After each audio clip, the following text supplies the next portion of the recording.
일본에 미츠하시 목사님이라는 분이 있는데 이분이 어렸을 때 소아마비 장애였습니다. 근데 이 어렸을 때 소아마비 장애를 갖게 된 후부터 이 미츠하시 목사님의 그 아버지가 좀 이 미츠하시를 좀 하나님의 사랑으로 잘 키웠어야 되는데 이 아이가 소아마비 장애가 있다 보니까 자기 자식인데도 귀에 못이 박히도록 했던 말이 있다고 합니다. 그것은 바로 너는 아무 쓸모 없어. 이 말을 이 미츠하시 목사님이 소아마비 장애로 어렸을 때부터 아버지의 귀에 모시도록 바뀌면서 살았어요. 그러니까 정말 자기는 쓸모없는 사람이라고 살다가 그래도 감사한 건 예수님을 믿고 하나님을 만났는데 하나님을 만났을 때 놀라운 말을 듣습니다. 나는 너를 사랑한다. 너를 향한 놀라운 계획을 가지고 있고 너에게 생명을 주었다. 너도 쓸모가 있다.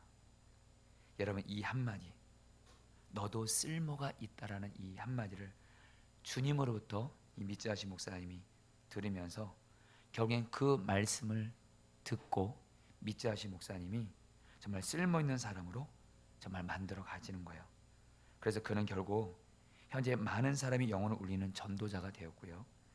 한 아내의 남편으로 두 아이 존경스러운 아버지로 그리고 정말 많은 사람들에게 박수를 받고 있는 너무도 하나님께 귀하게 쓰임받는 분이 되었는데 이분이 쓴 책의 제목이 뭐냐면 너는 아무 쓸모 없어라는 책을 썼어요. 이 책에서 그 미츠하시 목사님은 이렇게 말합니다. 하나님은 자신처럼 아무 쓸모 없다고 생각하며 삶을 허비하는 사람들을 찾아서 쓸모 있는 사람으로 만드시는 분이심을 이 책에서 증거하고 있습니다. 여러분, 제가 미츠하시 목사님의 이야기를 여러분에게 해드린 이유가 있습니다. 여러분, 우리가 아무리 어렵고 힘들고 고난 중에 고난으로 인해 낙심하고 좌절하고 절망한 데 있다 할지라도 주님의 말씀이 들려지면 그 말씀으로 말미암아 우리는 살아나게 되는 줄 믿습니다. 지금 혹시 여러분들 중에 지금 여러분 우리는 다 겉으로는 웃고 있는 것 같아도 태어난 모습에 있는 것 같아도 다 남에게 말 못하는 나만의 어려움과 아픔과 고난으로 마음속으로 울고 있는 분들이 힘들은 분들이 있을 겁니다. 웃는 게 아닌 거예요. 근데 여러분들 말씀이 들려지면 하나님의 음성을 듣는 자는 살아나리라. 여러분 오늘 하나님이 사도행전 13장 42절로 52절 말씀을 통해서 우리에게 주시는 메시지는 뭐냐면 우리가 아무리 환경과 상황이 낙심되고 좌절되고 힘들 수 있는 상황 가운데 있다 할지라도 하나님의 말씀을 듣게 되면 그 말씀으로 말미암아 일어서게 되고 믿음이 생기고 평안하고 기쁨이 충만하고 여러분 결국엔 여러분들 완전히 살아나는 줄 믿습니다. 여러분 오늘 여러분들에게 주님의 말씀이 들려진 은혜가 있게 되기를 축복합니다.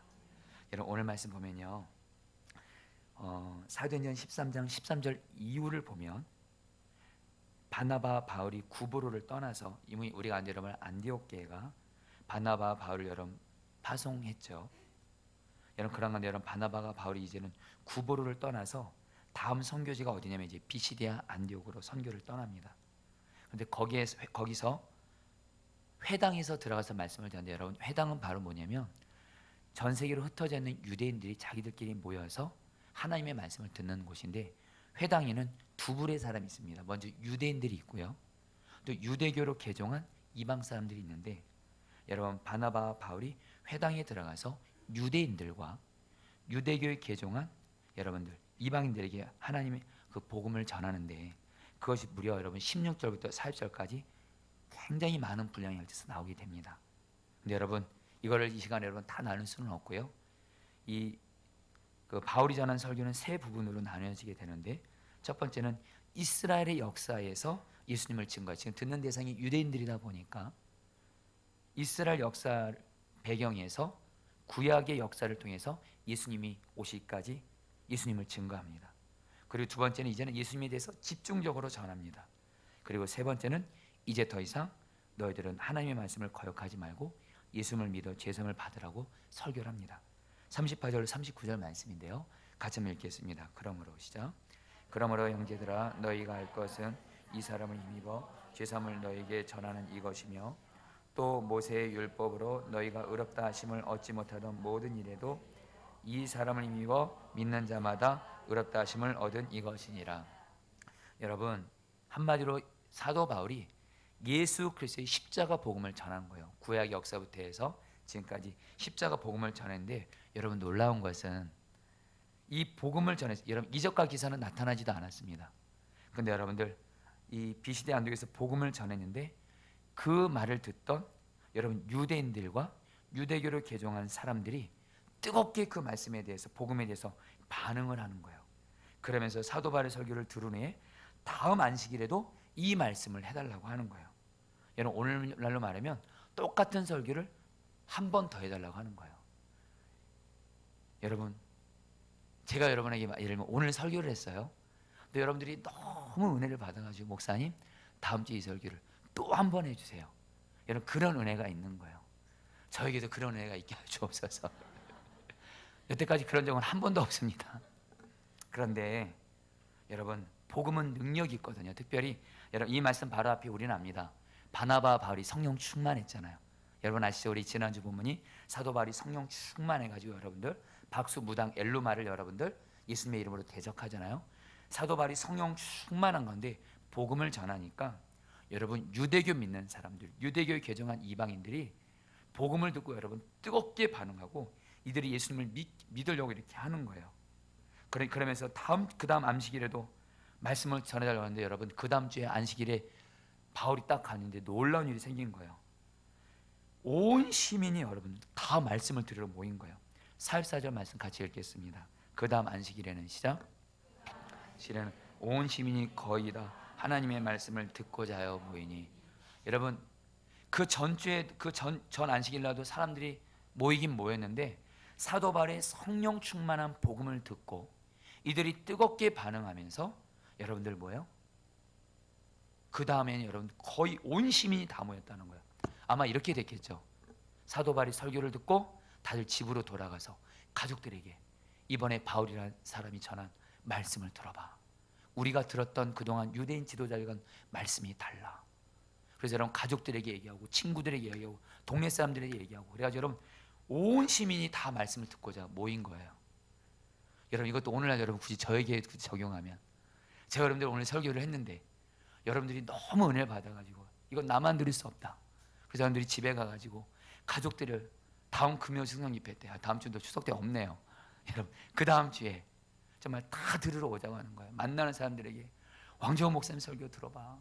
그러면 너무너무 은혜로워 하면서 여러분 여기서 예배를 드릴 정도로 주원구에 있는 온 시민이 여러분 할렐루야. 네, 그런 일은 여태까지 없었습니다. 예, 고마워요 집사님 아멘 해줘서. 예, 근데 여러분들 제가 드리고 싶은 말씀은 겁니다.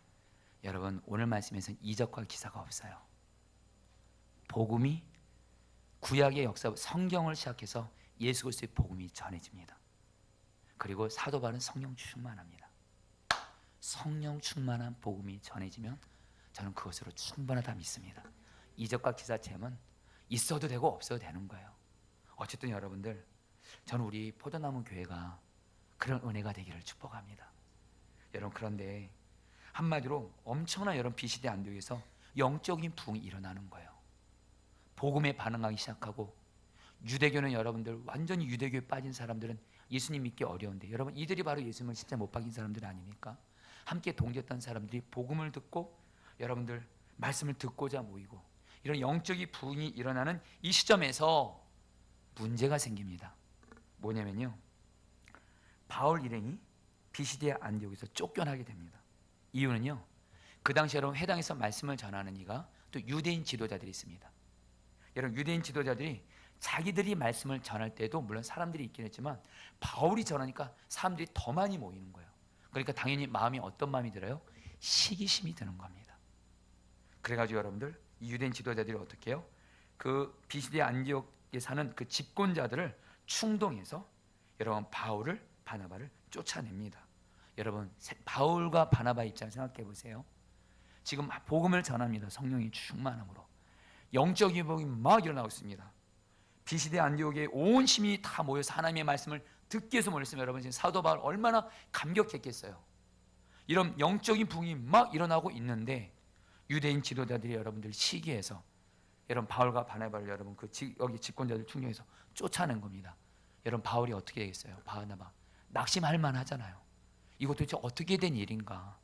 도대체 여태까지 하나님 말씀 들으러 모인 사람들은 뭐고 왜 이런 일이 일어나는가? 여러분 그렇게 수 있잖아요. 여러분 우리도요 하나님 말씀에 순종하는데 하나님 말씀대로 순종하면서 사는데 여러분 내 삶 가운데 정말 하나님의 역사가 여러분 일어나는 듯 하다가 갑자기 여러분 무슨 더 어려운 일이 생겨버리고 여러분 낙심되고 좌절할 만한 일들이 생길 때가 있다라는 거예요. 분명히 여러분 사도 바울도 그랬을 거예요. 근데 여러분 오늘 말씀은 이렇게 끝납니다. 결국엔 바울과 바나바는 쫓겨납니다. 근데 쫓겨나는데 쫓겨나서 슬펐더라가 결론이 아니라 52절 말씀 다 같이 읽겠습니다. 시작. 제자들은 기쁨과 성령이 충만하다. 바울을 포함해서 여러분들 제자들이 기쁨과 성령이 충만했대요. 여러분 도대체 무슨 일이 때문에 그럴까요? 바울이 여러분 분명히 바울도 사람이기 때문에 분명히 처음에는 분명히 이런 일이 생긴 것에 대해서 답답했을 거예요. 말씀의 역사는 일어나고 예수 믿는 사람들은 놀랍게 일어나는데 핍박이 옵니다. 여기서 계속 전도하면 여기 있는 시민들 거의 다 예수님 믿을 것 같은데 핍박이 와요. 그래서 쫓겨납니다. 여러분 바울이 기도하지 않았겠습니까? 주님 도대체 이것이 어떻게 된 일입니까? 그런데 여러분 바울이 낙심 중에 주님을 바라보다가 해답을 얻는데 그 해답이 바로 47절 말씀에 나옵니다. 우리 같이 함께 읽겠습니다. 주께서 이같이 시작. 주께서 이같이 우리에게 명하시되 내가 너를 이방의 빛으로 삼아 너로 땅끝까지 구원하게 하리라 하셨느니라 하니 여러분 사도 바울도 분명히 사람이기 때문에 답답하고 낙심하고 좌절될 수 있을 겁니다. 근데 여러분 이해할 수 없는 핍박이 일어났는데 여러분 주님께서 바울에게 기도 중에 말씀하셨다는 거예요. 내가 너를 이방의 빛으로 삼아 땅끝까지 가게 할 거야. 너가 오늘 여기에서 유대인들에게 복음을 전하지만 오늘 너를 통해서 이 핍박을 통해서 지금 비시디아 안독에도 이방인들이 있기도 하지만 여기 있는 이방인들뿐만이 아니라 너는 땅끝까지 가서 계속 이방인들에게 복음을 전해야 돼. 한마디로 비시디아 안독에서 이 핍박과 방해가 임한 것은 바로 너가 땅끝까지 빨리 이방인에 가서 복음을 전하라고 이런 일을 허락하신 거야. 여러분 한마디로 아까 여러분 바울이 회당에서 유대인들에게 유대교에 개종한 사람들에게 복음을 전했잖아요. 근데 하나님이 핍박이 오게 하면서 사도 바울이 어떤 마음이 있어요? 너는 비시디아 안독에서 유대인들에게만 말씀을 전하 복음을 전한 것이 아니라 너는 이방이 빛으로 삼아 너로 땅끝까지 내가 너에게 복음을 전해서 땅끝까지 너를 통해서 복음을 전하게 할 거야. 이 말씀을 주면서 사도 바울은 뭐예요? 이 핍박이 오는 이 사건을 어떻게 해석을 합니까? 지금 복음을 전하다가 여기서 좌절을 당한 것이 아니고 주님께서 나를 빨리 이방인에게 나아가서 복음을 전하라고 이런 일을 벌어지게 하는 것이구나 하면서 할렐루야 알겠습니다 하고 이 말씀을 듣는 순간 여러분 바울은 여러분들 기쁨으로 반응하고 담대하게 반응하고 여러분께서 오늘 말씀은 여러분들 기쁨과 성령으로 충만함으로 말씀이 맞춰지게 된다는 거예요. 사랑하는 여러분, 우리도 살아가면서 주님 말씀에 순종하면서 고난을 겪든 또 우리의 삶을 살아가면서 이해하기 어렵고 힘든 일들이 있을 때 여러분 꼭 기억하길 바랍니다. 특별히 내가 좌절되고 낙심된 일들을 우리 겪을 때 종종 많잖아요. 그때 여러분들 바울이 하나님의 말씀을 듣고 그 말씀으로 말미암아 하나님이 그 고난을 해석해 주시고 그 고난의 의미를 풀어주시고 그래서 여러분 그것을 듣게 될 때 그 말씀으로 말미암아 우리는 담대해지고 기쁨과 성령으로 충만하게 되는 줄 믿습니다. 여러분들 다시 한번요, 우리가 어떤 형편과 처지에 있어도 아무리 좌절되고 절망되는 상황이라 할지라도 예수님을 바라보고 예수님이 주시는 말씀을 들으면 우리도 얼마든지 바울처럼 반드시 좌절해서 다시 일어나고 기쁨의 사람이 될 줄 믿습니다. 여러분 저는 오늘 말씀을 보면서 저도 제가 제 인생에서 가장 절망하고 좌절할 때가 언제였는지를 돌아보게 됐고요.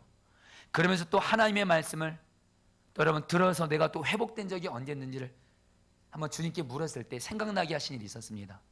예전에 제가 한 번 좀 나눴던 적이 있는 것 같긴 한데, 여러분 제가 사실은 저희 넷째 아들 하영이 일로 인해서 굉장히 좌절을 겪었던 적이 있었습니다. 그것은 뭐냐면, 하영이가 이제 언어장애 발견하고 나서 감사하게도 하영이를 주님의 마음으로 언어 치료를 해주시는 한 집사님이 생기게 되었습니다. 그래서 여러분 그 집사님에게 언어 치료를 일주일에 여러분 4번을 치료받으러 가는 겁니다. 여러분 그때 제가 선화목장의 부목사로서도 사역을 하면서 일주일에 4번을 여러분 시간을 내서 언어 치료를 받으러 간다는 것은 저희는 그 당시 여러분 정말 저희는 틈이 없었습니다. 특별히 여러분 지금도 기억나는 거, 특별히 목회자들이 목요일 날엔 좀 일찍 퇴근을 합니다. 왜냐면 여러분들 오후 3, 4시 이후로 운동들을 하라고. 근데 여러분 저는 오후 3, 4시 되면 3시 되면 곧바로 하영이 언어 치료가 있기 때문에 하영이를 데리고 치료를 데려가는 거예요. 여러분은 또 다른 한쪽에서는 우리 다른 목회자들은 운동을 하러 갑니다. 각자 자기들이 좋아하는 운동을 3, 4 모여서 운동을 하지만 저는 여러분 그 시간에 하영이를 준비시켜서 하영이 병원을 여러분 언어 치료를 데려가는 거예요. 여러분 이것이요 1주 2주도 아니고요 계속 하니까요 쉽지 않더라고요. 근데 그 자체도 쉽지 않은데 저를 가장 힘들게 했던 건 하영이가 떼를 부리는 거였습니다. 여러분 이 아이가 말도 여러분들 온전하게 하지도 못하죠. 여러분 하영이가 떼를 부리면 여러분 이것은 감당할 수 없는, 이 아이가 여러분 떼를 쓰고 여러분 울부짖으면 아무리 그걸 막을 수가 없는. 참고로 여러분 하영이는 여러분 이미 아신 대로 저희 아이들 중에 유일하게 좀 살이 좀 있습니다. 할렐루야. 얘가 여러분들 떼를 쓰면서 저한테 이렇게 여러분 이렇게 하영이한테 얼굴도 한번 맞아봤어요. 여러분 정말 그것들을 이 아이가 저한테 앵기는데 그 무거운 아이를 무겁더라고요. 여러분 제가 쓰러지는 거예요. 이 아이 한다가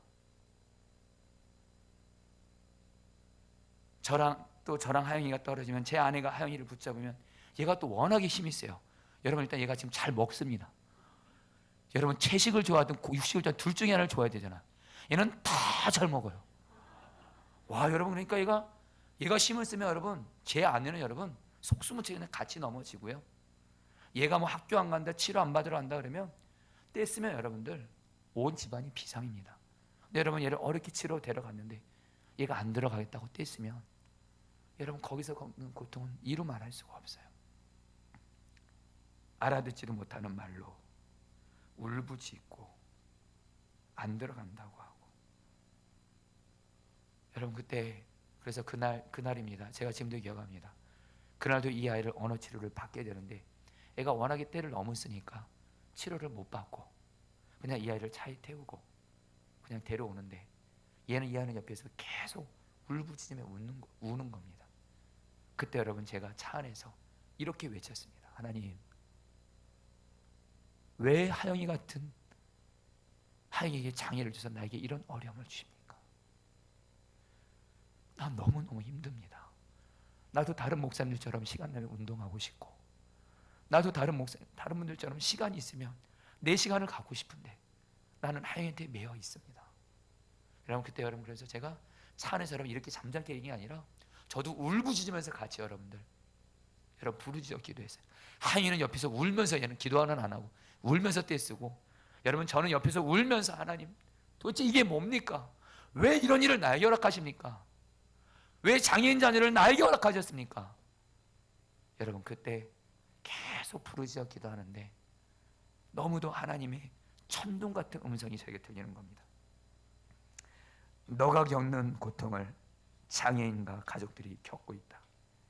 심지어 너보다 더한 고통을 겪고 있다. 너는 장애인을 위한 목회를 하라.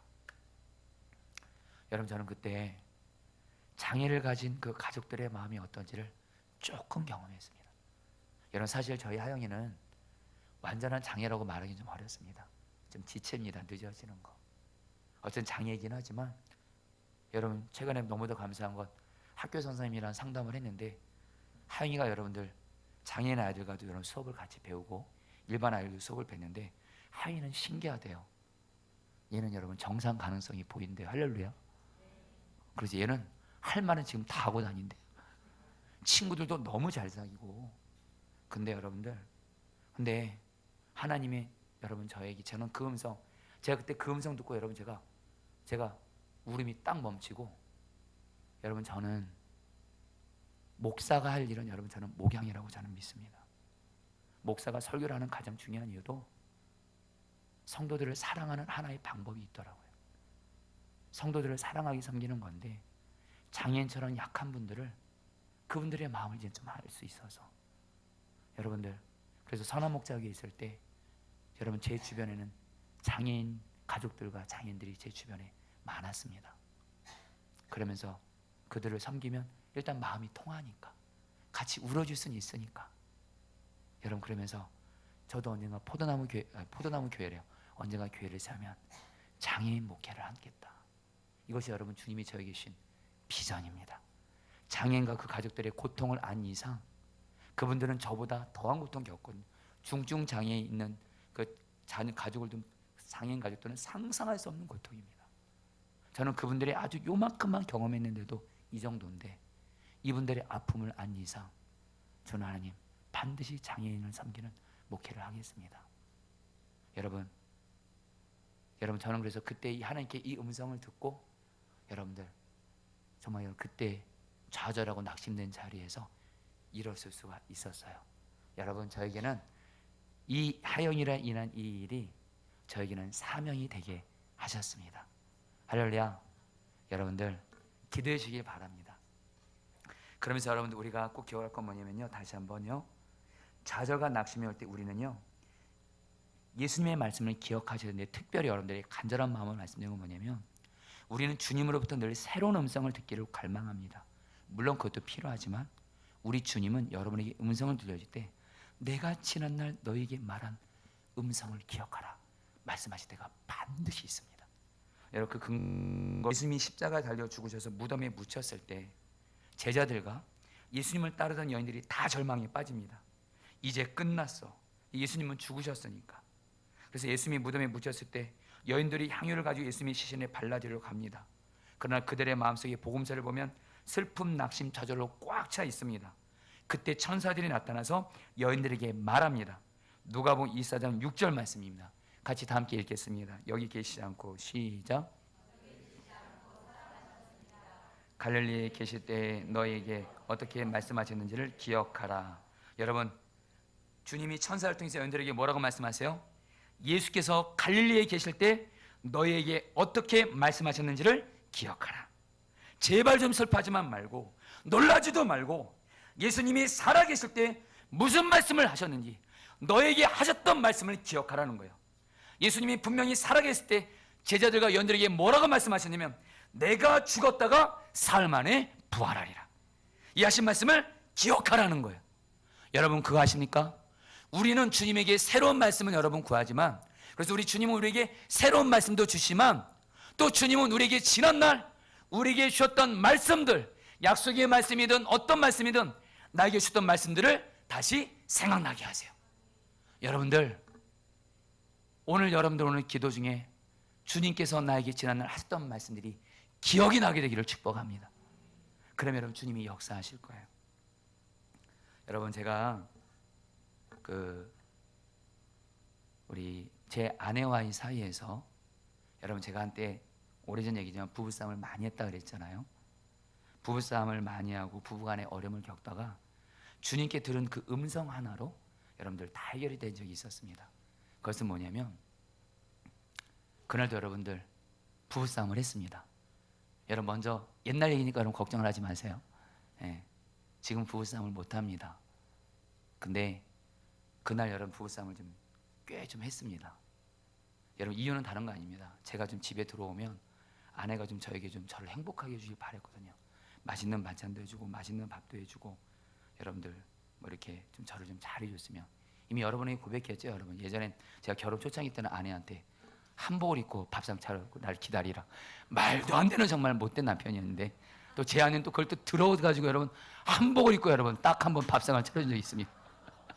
여러분, 저도 미쳤고 제 아내도 여러분, 제가 그랬어요. 미안해요. 제 이상형이 현모양처였거든요. 여러분, 그래서 여러분들 죄송합니다, 여러분들.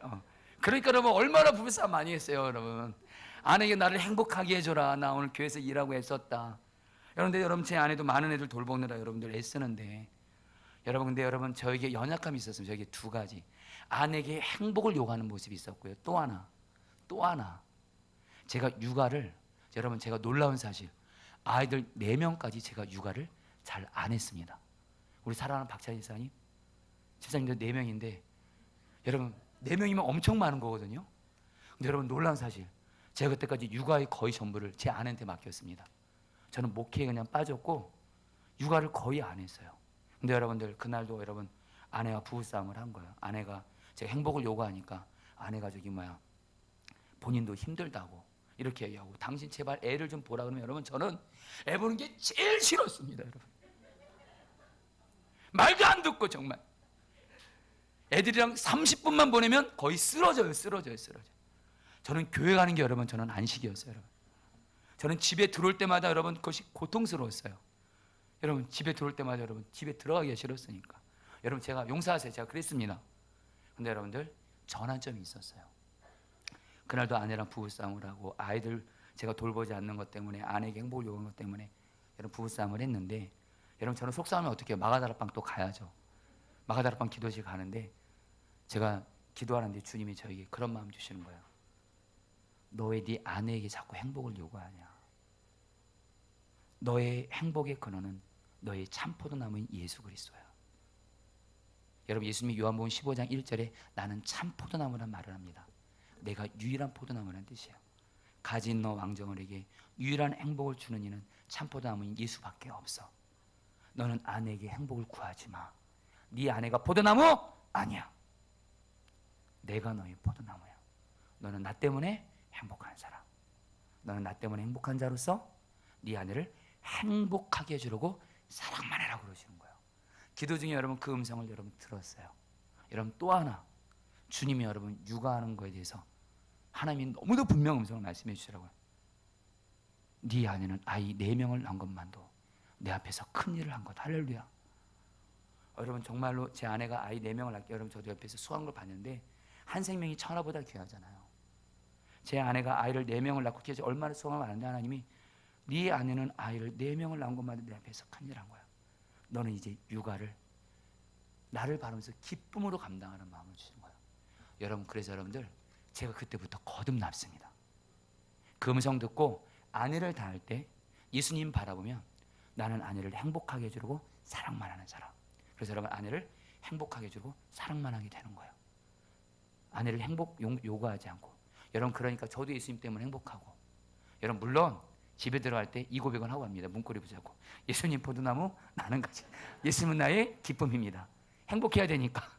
그리고 나서 여러분들 집에 들어가서 아내를 행복하게 해주려고 사랑만 하고, 여러분 특별히 애들을 예수님 포도나무 나는 가지, 예수는 나의 힘이 하면서 아이들을 육아를 하는데 4명의 아이들을 육아하는 것이 기쁨이 되게 하시는 거예요. 여러분 앞에 진실한 고백합니다. 여러분 저는 여러분들 특별히 저희 아이들 지금 6명 됐는데요. 여러분 물론 힘듭니다. 여러분들 정직하게 고백은 합니다. 그러나 진실한 말씀드립니다. 이제는 여러분 육아가 저에게는 기쁨입니다. 할렐루야. 여러분 다른 게 아니라 주님의 음성을 듣고 나서 여러분 제 가정이, 여러분 제가 아빠로서 남편으로서 거듭나게 된 거예요.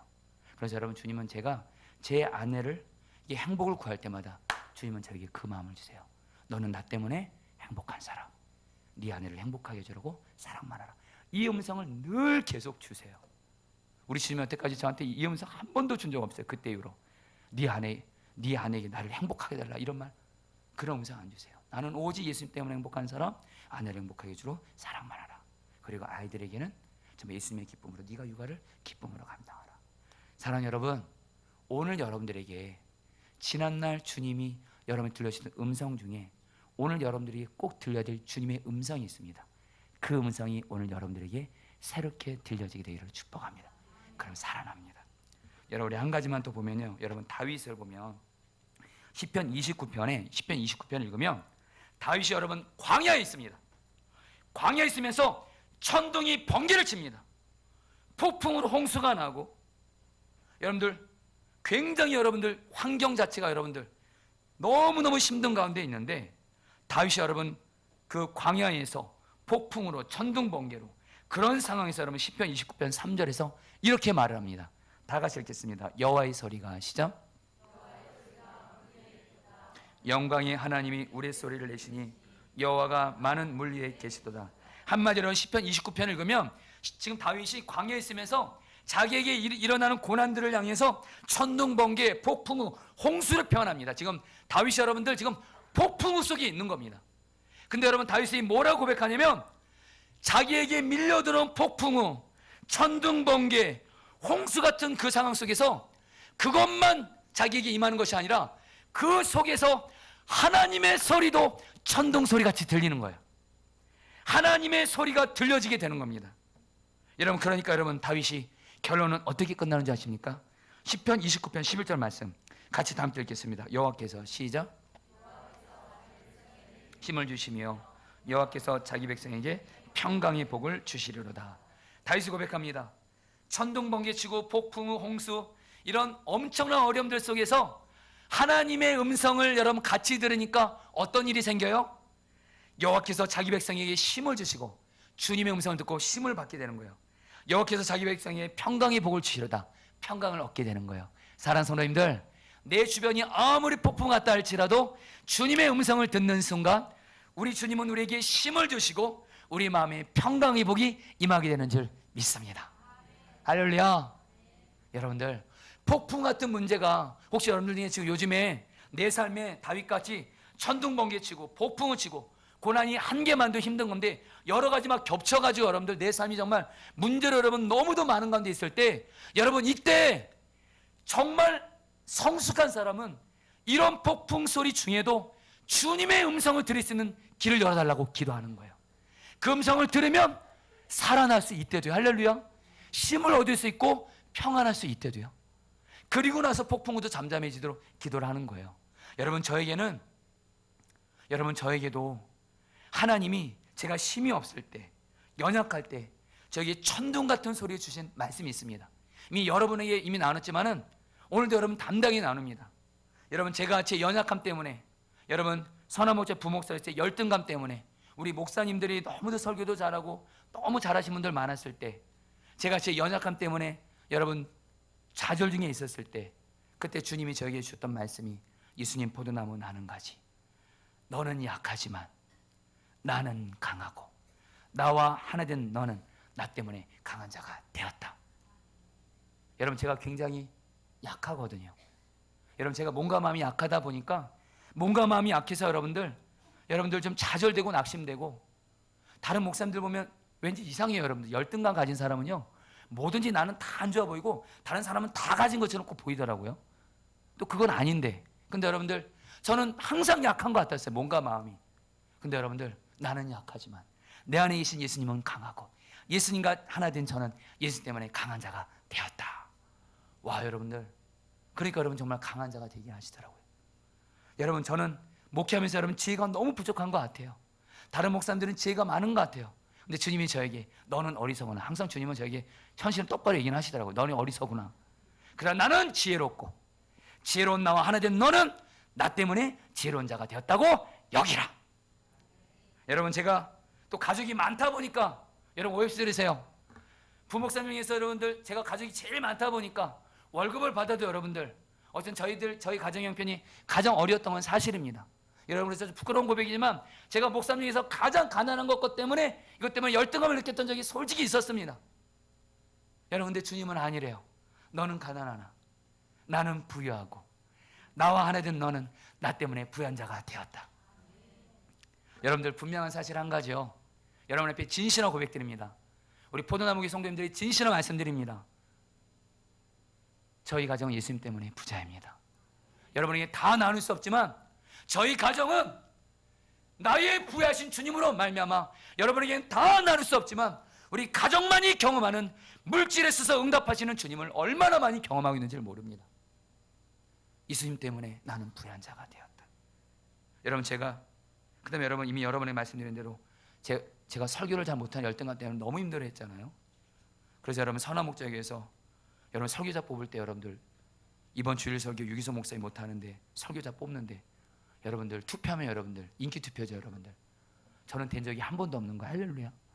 여러분 그러니까 여러분 여러분 정말 제가 기도했어요. 제발 이 설교자를 투표로 뽑는 게 제발 없어지게 없어서 기도했어요. 이제 와서 얘기할 수 있어요. 유 목사님 사랑합니다 우리 이성 목사님. 근데 우리 정말 얼마 또 없어지게 하시더라고요. 근데 여러분 마음은 힘들었습니다. 설교자로서 인정을 못 받는 것 같아서. 근데 주님이 저에게 말씀하시더라고요. 너는 설교를 못하나. 항상 꼭 이렇게 시작하세요. 나는 완전한 설교자. 여러분 예수님은 완전한 설교자잖아요. 그분의 말 한마디 하나가 다 설교잖아요. 완전한 설교자인 나와 하나 된 너는 나 때문에 설교를 잘할 수 있다.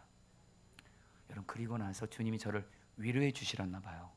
선한 목적에서 여러분 예수님의 사람 제자훈련 세미나를 할 때 선한 목적의 모든 목사님들이 다 예수님의 사람 제자훈련 할 때 유 목사님은 개요 강의만 딱 첫 강의하고 나머지는 모든 목사님들을 다 강의시켜요.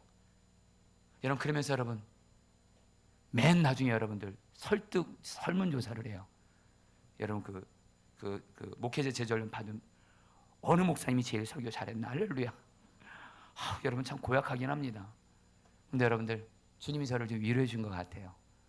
저는 정말 하나님의 은혜인데 여러분 그때 제가 사랑으로 사는 사람 10단원을 강의를 했는데 저는 주님 저는 설교를 못합니다. 예수님은 나의 완전한 설교자이십니다 하고 예수님 바라보고 설교합니다.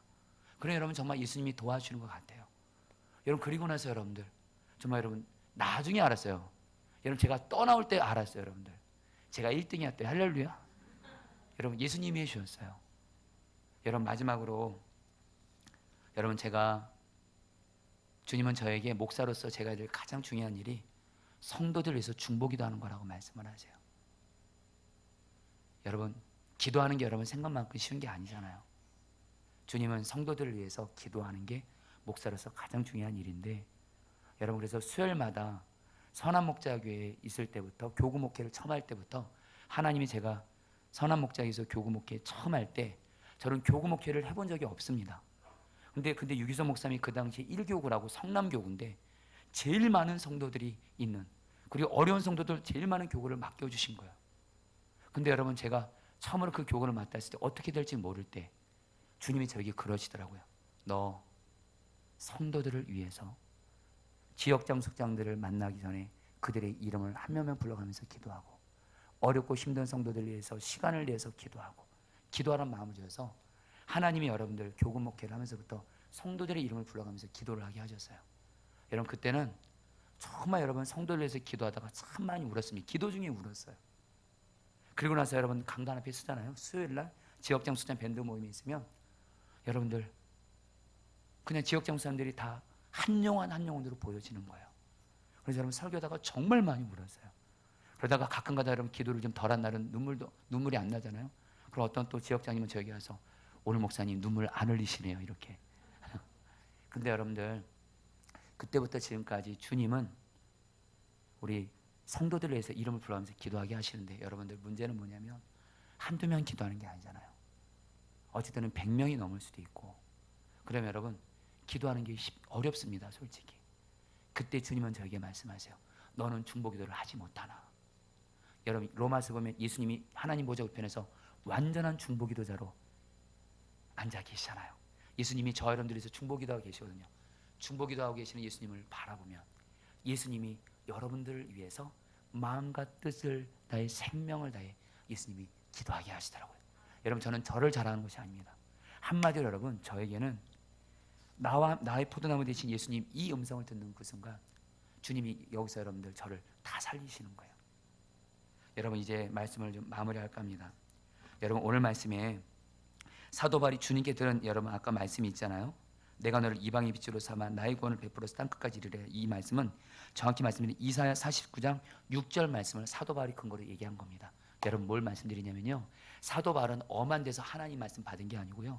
성경을 통해서 하나님의 말씀을 받은 거예요. 여러분들 저와 여러분들 그래서 반드시 하셔야 될 일이 있습니다. 성경 말씀을 가까이 하시기를 축복합니다.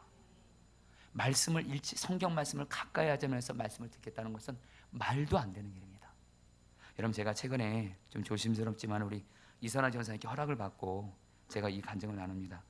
최근에 우리 이선하 전사님이 레위기 13장 말씀을 가지고 설교를 했는데 여러분 제가 너무 큰 은혜를 받았는데 제가 그냥 그 설교문을 그냥 읽어드리도록 하겠습니다. 그냥 잠깐 들어보시죠. 레위기 13장에서 여러분 제사장이 나병 환자를 진찰하는 말씀인데 한마디 제사장이 나병 환자를 관찰할 때 그 병이 있는지를 분명히 확인하고 그래서 병을 발견했으면 제사장은 여러분들이 나병 환자를 내치는 것이 아닙니다. 진찰하고 하나님 사랑으로 품는 거거든요. 이것에 대해서 이선하 전사님이 여러분 이렇게 설교를 했어요. 제가 그냥 설교 원고를 그냥 읽어드리겠습니다. 잘 들어보시죠. 누군가에게서 이렇게 죄가 분명하게 드러날 때 그 죄가 아무리 흉악하고 재질이 나쁠지라도 절대로 그 사람을 정죄해서는 안 됩니다. 우리도 하나님의 은혜가 거치면 그런 죄 지을 수 있습니다. 그러므로 우리는 사랑으로 그 죄를 바로 잡아줘야 합니다. 죄 지은 사람에게 죄에 대해 말할 땐 내 생각과 기준으로 함부로 말하면 안 되며 예수님의 마음으로 사랑으로 권면하며 풀어나가야 합니다. 저는 오늘 말씀을 묵상하는데 하나님께서 지은 죄를 생각나게 하시면서 개인적으로 많은 은혜를 누렸습니다. 지난 한 주 한 성도님께 한 통의 전화를 받았습니다. 그 성도님께서 전해주시는 말이 선한 목자에게서 많은 문제를 일으킨 성도님들이 몇 가정이 우리 교회로 내년에 파송을 나온다는 말씀이었습니다. 그분의 말을 듣고 나서 제가 아는 몇 분과 통화를 하면서 상황을 더 알아봤는데 상황을 알아보고 나니 정말 저도 걱정이 되더군요. 그분들이 오시면 우리 교회 공동체 안에 많은 어려움이 있을 것이 분명했습니다. 하나님께 기도하며 어찌할 바를 구했습니다. 그 주간 담임 목사님께서 휴가를 가시던 주간이라 목사님께서 복귀하시면서 상황을 보고했습니다. 목사님께서는 전도사님 우리 사랑만 하면 됩니다 하셨습니다. 그러나 제 생각은 목사님의 생각과 달랐습니다. 사랑은 하지만 어떤 대안과 대책을 마련해야 할 것 같았습니다. 그러나 목사님의 목회 방침이 오직 사랑만 하자는 것인데 부교역자 입장에서 저는 따라야만 했습니다. 목사님께 네 목사님 대답은 했지만 마음에서 걱정은 가시지 않았습니다. 그런데 이번 주 오늘 본문 말씀 레위기 13장 말씀을 묵상하면서 하나님께서 주시는 마음을 붙들고 설교 원고를 써내려가는데 작성해낸 설교문과 내 생각이 달랐습니다. 설교문을 가지고 기도를 하는데 왠지 기도가 심이 없고 신나고 재밌지 않았습니다. 그 이유는 그냥 설교문만 작성한 것뿐이지 이 말씀이 내 말씀이 되지 못했던 것입니다. 하나님의 사랑을 지식으로만 알고 있었던 것입니다. 그러던 화요일 아침 담임 목사님과 설교 크리틱을 받는데 설교문을 읽어내려가며 목사님의 질문과 나의 대답이 오고 가는데 생뚱맞게 갑자기 눈물이 났습니다. 뭐 그렇게 눈물 날 만큼 깨달아진 것도 아닌데 갑자기 레위기 13장 설교 말씀들이 내 마음을 막 흔들어 놓았습니다. 공동체 안에서 넘어진 성도들을 내 생각대로 말했으며 예수님의 마음으로 잘못된 부분을 바로잡아주며 돌이켜 깨달을 수도 도와줘야 하는데 그렇지 못하는 내 마음을 보게 하셨습니다. 그뿐만 아니라 얼마 전 목사님께서 어떤 문제를 해결해 나갈 때 오직 사랑만 하자는 말씀에 불편하던 일이 생각나면서 그 부분에 대해서도 목사님께 죄송하다고 말씀드렸습니다. 목사님께서 늘 그냥 사랑만 하자고 하셔서 그것이 함께 일할 때 몇 번 마음이 어려울 때가 있었습니다. 중간에 생략합니다. 저랑 사역해서 행복하대. 할렐루야. 그냥 행복한 것이 아니라 정말 행복하대. 주님이 하셨습니다. 그런데 주님께서는 설교 크레딧을 받으며 그 순간 내 마음을 모두 녹여주시고 전심으로 회개하게 하셔서 새탈처럼 가벼운 마음으로 회복시켜 주셨습니다. 전적인 하나님의 은혜입니다. 여러분 제가 우리 이선하 이렇게 허락을 받고 나눈 건데 뭘 말씀드리면 우리 이선하 전사님도 사실 우리 목회자들도 여러분 저희들도 성도들을 대할 때 좀 어려운 성도들이 있습니다. 참 마음을 아프게 하고 오해를 하기도 하고 말도 안 되는 말을 듣기도 하고 근데 예수님은 사랑만 하라고 하셨거든요. 근데 내년에 파송 오신 분들 중에 여러분들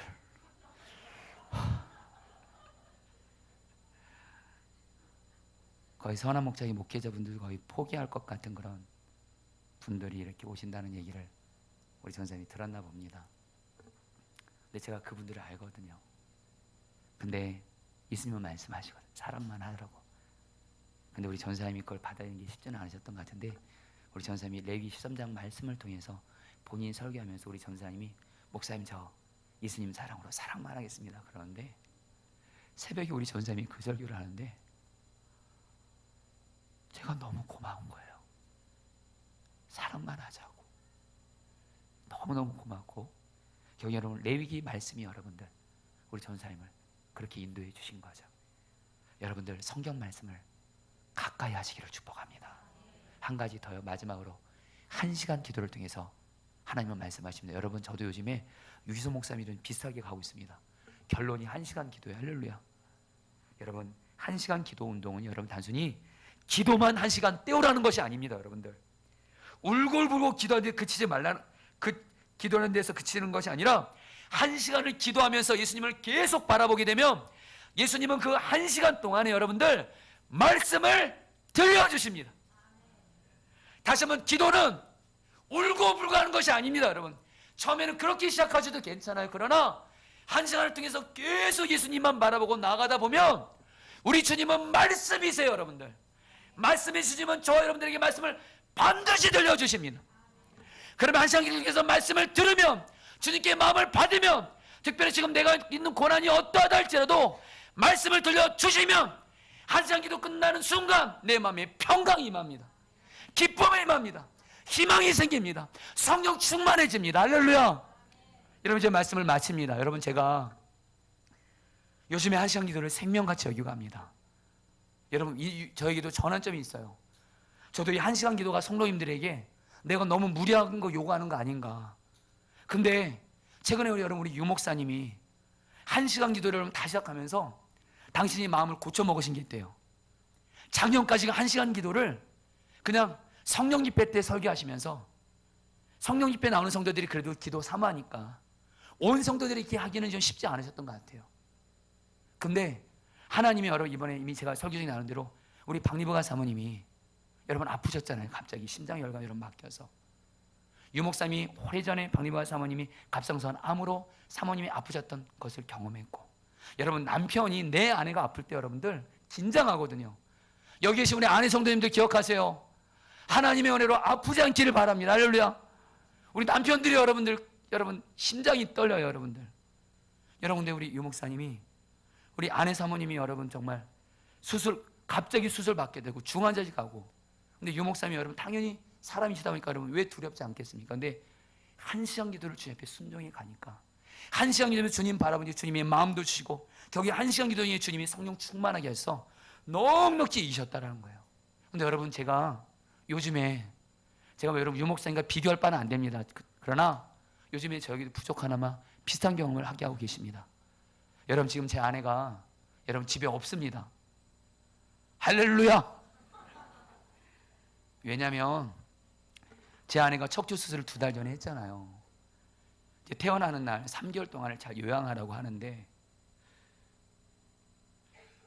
제 아내랑 저랑 일단 아이들이 있으니까 집에서 한번 해보자고 한 겁니다.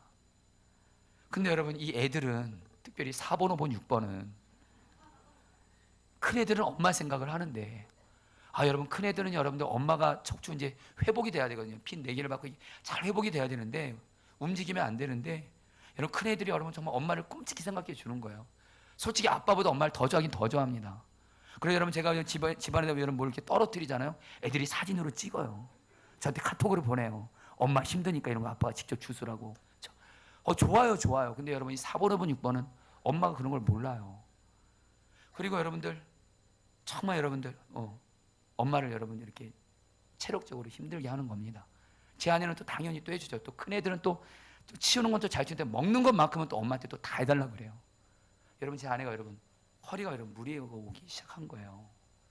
그래서 좀 결단한 겁니다. 요양을 좀 시켜야 되겠다. 그래서 여러분들 정말 쉽지는 않았지만 여러분 제 아내가 집에 없으면 여러분들 애들도 비상이고 여러분 저도 비상이고 그렇거든요. 근데 여러분 이번에 그렇게 하나님이 허락해 주셨어요.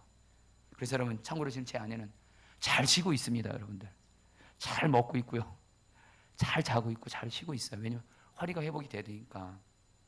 근데 여러분 문제는 뭐냐면 바로 접니다.